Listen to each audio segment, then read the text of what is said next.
Hello, everybody. As you know, I am Kati Hi. Clements and I am the coordinator of LearnTech Accelerator.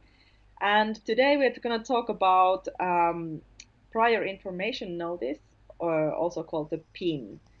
Mm-hmm. And we have had some struggles with this particular webinar, some technical problems last week, as well as unfortunately, our expert, Ellinor Wallin, could not make it today because she is still very ill. So I think the winter is somehow against us passing this information on. But she has sent me some slides, and I will also talk a little from my experiences of preparing a pin this spring, and that's how we're gonna go. This is not gonna be the longest possible webinar. We're just gonna have a little look, um, and you can post some questions to the chat box. Have some comments and some questions. If I don't know how to answer to them, I will pass them along to Ellinor, and we are going to discuss them also um, in the video side. We're going to upload this video to YouTube and we can carry out the discussion there also. Okay. So you have a chance to collaborate, even though I am not a PPI or PCP expert, as you know, but a learning technology expert. But I have some experiences of preparing a pin, and therefore I'm going to talk from that perspective. But since you know we have a lot of expertise in LEA Consortium and a lot of experts who are very happy to also answer your questions later on. So if I don't know how to answer those. So what is the prior information notice? As you know, we're talking about innovation procurement, and part of the innovation procurement process is, of course, launching the tenders. So, why do we need to inform anybody if we are buying anything, if we're doing a public procurement? It's, Mm-hmm. of course, so that all the companies have a chance to react and to be aware that this kind of procurement is happening, that is coming. Um, so this is a so that's the um, main idea behind this process of prior information notice, and this is something that is mandatory to do in both in the PCP instrument as well as in the PPI. Um, if you have been watching this webinar series, in webinar number 1, we talk about PCP and PPI in particular. Mm-hmm. Uh, it, uh, and um, and so you know already what they are basically. The idea behind prior information notice is to alert the market um, that this particular buyers group is in they have an intention to purchase. That is how simple it is. This is not mandatory. It is mandatory to initiate the official open market consulting dialogue in the Mm-hmm. case of PCP and PPI, but in a normal procurement, it is not. Uh, it, as far as I know, it is not mandatory in a normal procurement. But in the case of PCP and PPI, it is. And this particular notice includes useful information for the market, and the idea is to also um, somehow shorten the processes and minimize the risks. And this prior information notice should be given um, at least 30 days before starting the open market consultation phase, um, so that the market has time to prepare themselves. Um, and one prior information notice is somehow valid for 12 months. So if you are then launching your call for tender after the 12 months period, you need another prior information notice. This is my understanding of this. So it has to be at least 30 days before, but no more than 1 year before. So it kind of, there is a kind of like uh, it can go out of date, so to speak. And to prepare for the open market consultation and to get the support of the technical expertise and fine-tune the tender requirements, of course, the open market consultation is something that is important for these procurement methods. We're going to talk about open market consultation in another webinar and not in this one now. Hopefully, Ellinor can get her voice back and we can hear from her in another occasion this spring, upcoming.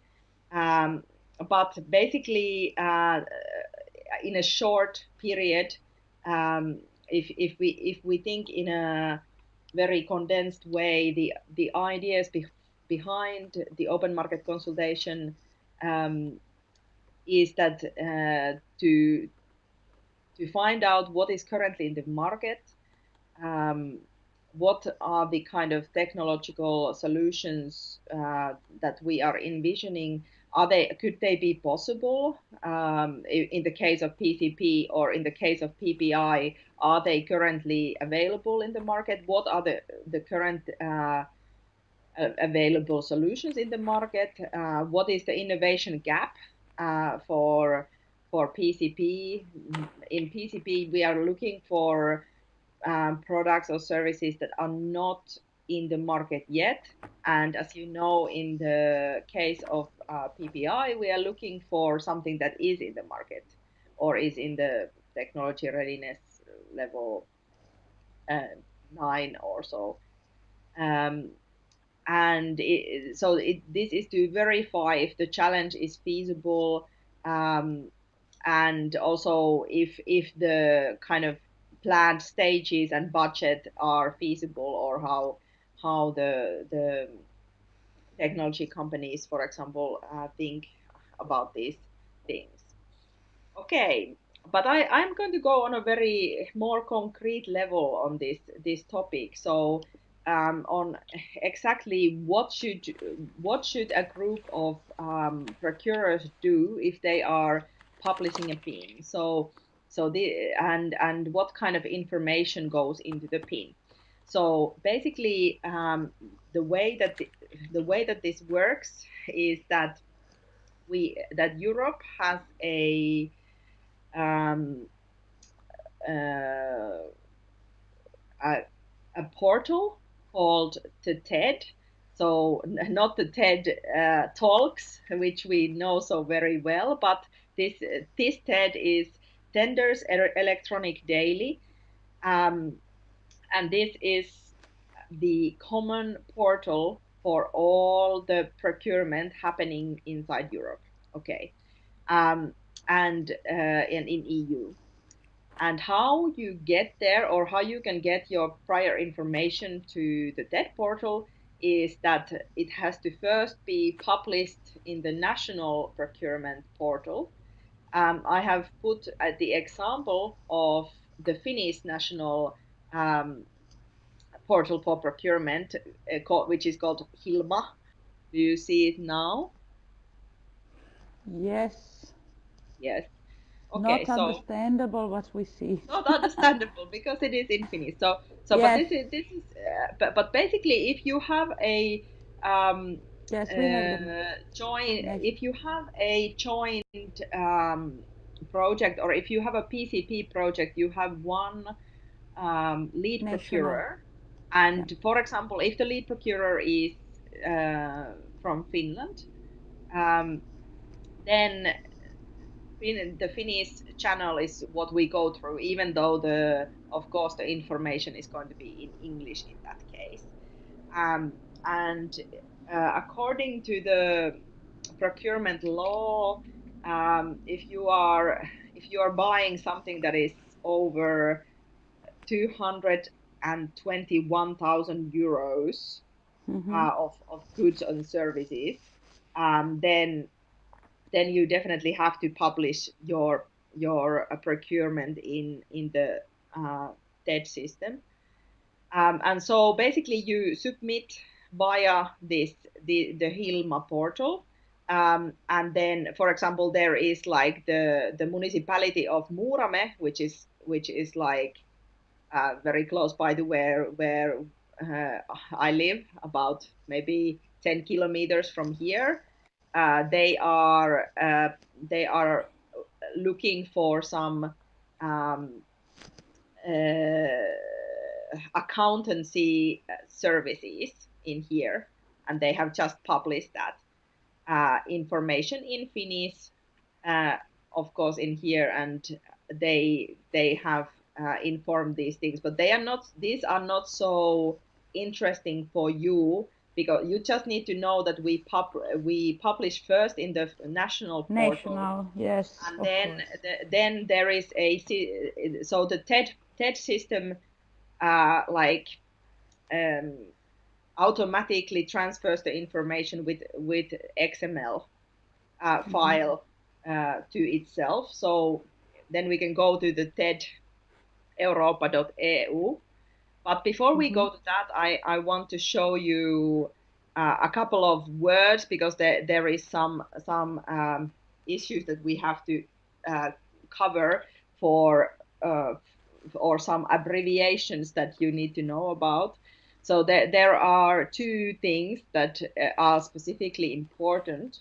So there is something called the NUTS code, which comes from the nomenclature of territorial units for statistics.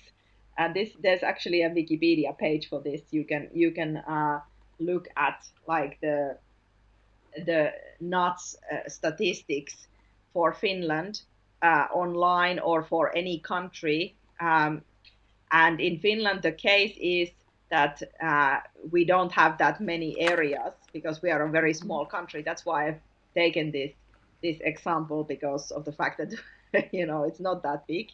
We have only 5 million people.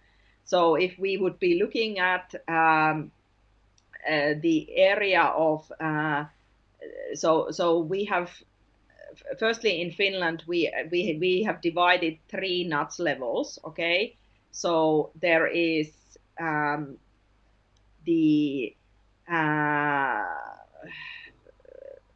there are like the mainland Finland level, and then as opposed to the island Åland, which we have got in front of Finland. So those are like the big areas. Then there are like large areas, which we have got 5. So basically we have 2 main areas. So the mainland and Åland. If you think about, for example, UK, they probably have a very different kind of system, but this is the Finnish system. So if you divide on the basic level, you divide into 2. Okay, if you are dividing into the next biggest whatever regional governmental areas, then there is 5 of them, which are called like the West Finland, and then the Helsinki region, and south of Finland. North and east is together, and then Åland is on its own. Okay, and so those are the 5 regions if you are going on this kind of level. So it depends on what your procurement is about. So for example, if we decide that our procurement would be like for central Finland, where at the moment both Konnevesi and Jyväskylä are situated, where we are operating mainly, so it would be this area in here, then the code would be FI 193. Okay, so this is how the system works, and these are actually like they are like the set codes for using for statistics. So it is, that's how you go through the the nuts codes, okay? And then there is another abbreviation that we need to understand the PIN, which is called the CPV, which is the common procurement vocabulary. And this is of course something you can access from the legal. There is a PDF in the European legislation. This is what it looks like, for example. So basically, I'll show you. So basically, the vocabulary means that there is a code for all kinds of services that you might be buying. So I was looking for education, and the first thing that came along was the educational games. Okay, so that then the code is like 37 blah blah blah blah blah and so on. So we understand that we are looking for educational games, and this is 300 pages of vocabulary. So you just have to look it up. But the TED system itself guides you to this PDF, so you can go there. So let's look at the TED. Like I said to you, that the TED is the Tenders Electronic Daily, which is the official journal of EU, and it is dedicated to the European public procurement. Okay, and what can this do for or what it actually is? It's a form of dialogue between supply and demand in some ways. So if you are a supplier, you can go into the TED Tenders Electronic Daily and look at business opportunities for you. And prior information notice is of course something that is going to happen in the future, as we learned, within 1 year, so that you have some time to go through the open market consultation with, if you're interested in providing something for these calls that are going to happen, or it can already happen within 1 month. So you have to kind of connect and see, when is it going to happen. But okay, but how is the prior information notice, for example, in this system? So if we go to advanced search, which is here, we can then, let's see, this works. Worked before, okay, right. So you can search by country or whatever. I'm gonna search now for just European Union, and then there is various information, not just the prior information notice, of course, but the prior information notice is there. So if we click that, so there could be contract notice, request for proposals, for blah blah blah, all kinds of things that you can try to find in the TED portal. But if we just search now for the prior information notice, so we're going to get some prior information notices. Okay, so as you see, there is a lot of prior information notices here in this system. And let's look at an example. For example, this one. United Kingdom, otherwise. Okay. Yeah, sorry. This is a German Cologne Civic. I've just picked it on random. So that we can look at some of the kind of information that is in there or isn't in there, and so on. And it tells you like about the legal basis, of course, contact information, and communication, and then it is also giving out this main CPV code, which we were looking at just now. So meaning that what kind of product or service are you buying, type of contract services. There was, this is information about joint procurement. So if you have been following this webinar series, before Christmas we were discussing the legal basis of joint versus coordinated procurement issues in the webinar with Sara Bedin and Marta Koto.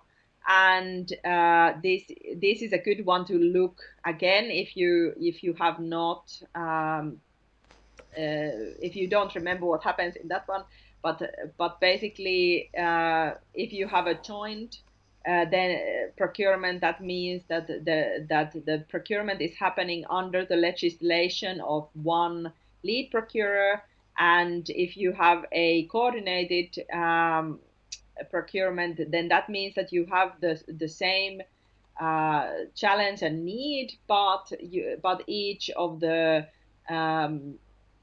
for example, countries or procurers or the lots, each of them do their own procurement activity. So, but this is joint. That means that there is like one controlling procurer. Okay. And then, so the CPV code was there. There is some description, which in this case is in German. My German is really on the level of Danke schön, so we are going to pass that one. There could be, for example, the award criteria or estimated value set, but in this case, there is no information on that. So you don't, at the prior information notice stage, you don't have to give all the information which the call for tender requires later on. But you can if you know them already, of course. So this is a dialogue that you are informing the market that this is your intention. It doesn't mean, now this is important, so it doesn't mean that you absolutely have to commit. So like if for some reason you don't get the money together or something happens in the process, the prior information is not legally binding for you to go ahead with the procurement. Okay, so this is important. This is just to inform that there is a buyers group interested in this area. So there can be dialogue so that the market can know early, so the market can prepare. So this is a way of saying that, hey, we are doing this.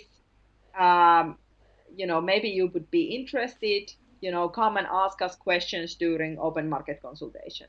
Okay. And then it's about there is you can read yourself what kind of information. There's a lot of information you can give. You don't have to give every information.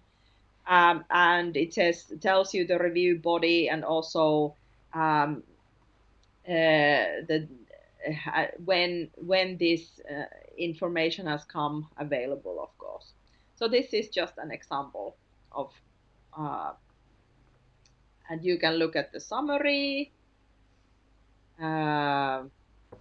just very little information. You can look at original language. You can look at data. Data is basically just the metadata of the kind of things. And as we said, like the CPV code is important to know what it is. This is the civic amenity services, which I have no clue what they are, but maybe somebody does. And then the NUTS code, which means that what is the area. Yeah. Okay, but this includes what I had got to say on prior information notice. Do you have some questions? Okay. Sorry, can I have ask a question about what happens after the PIN is launched? Okay, so after the PIN is launched, we wait for 30 days, and then we can start open market consultation, which in our case, like I said before, we're going to have another webinar about open market consultation this spring, so that we have like short enough things to say so that people don't get bored. But in open market consultation, we are going to go and meet the market, tell them about our intentions, and go through these I had in my slides. So to confirm if the plans are feasible, to get some insights on what is out there in the market and how is it responding. Is there an innovation gap, or is there some products in the market, or what?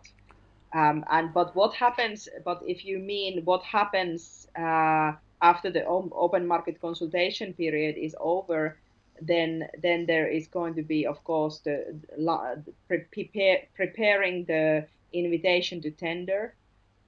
So it is called ITT, and I think that we can make another webinar about the invitation to tender as well, because I think that's another document that is interesting to look at and important for, of course, for innovation procurement.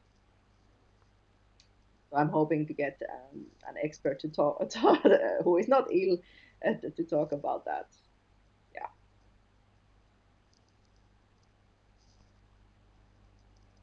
During the open market consultation, there is going to be this question and answer possibility where any supplier can ask questions which are going to be then also, like, the answers and the questions are available for all the suppliers. So that's the idea of open market consultation, is the fact that no supplier gets an advantage or like some sort of particular advantage in this particular case, but that everybody gets the same information. And that's what prior information notice is about, is giving the market the same information at the same time. I have just a very short question, Kati. Maybe we will clarify this next week. When you publish on the national system, let's say, you said that there are 2 steps.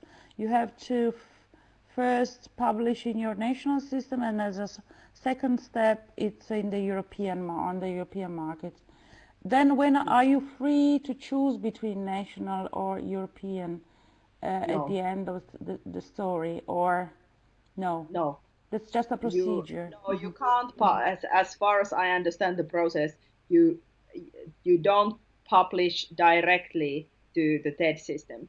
The TED system goes into the other systems and harvests the information from there.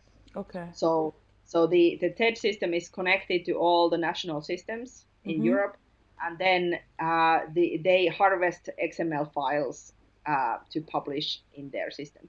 Okay. This is my understanding of how the process works. So so everybody just publishes in the national.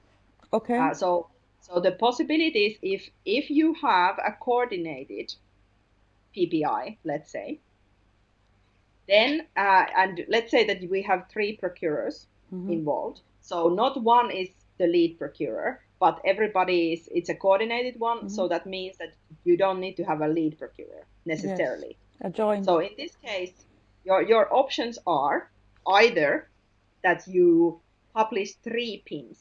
Okay, so every single one of the procurers publish their own pin, but of course they have to be, somehow aligned.